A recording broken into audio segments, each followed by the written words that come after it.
So when you're outside with your child, it is a great way to start talking about homes or animals. Really just sort of drawing their attention to the world around them.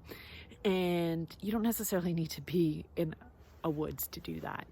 It can involve using all the senses. So I often like to, we like to do place-based type of education. So that's really bringing education back to the animals and the space where children are exploring. So, I tell them to, for example, listen with your deer ears. Show me your deer ears. Um, Not all children will do that, but of a certain age they will. Or looking with your owl eyes or your eagle eyes. What else?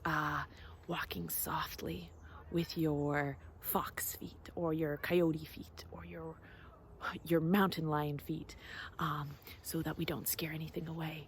And then just listening and looking and really soaking in the space wherever you might be. In this way, I've actually had some really great conversations with young learners who didn't even realize that, for example, there was anything beyond a crow that lived in their backyard.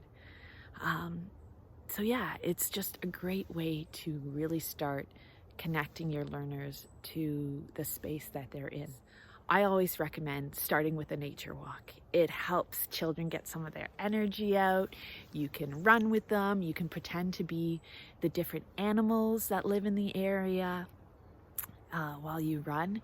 And it then creates a space for conversation once you do stop.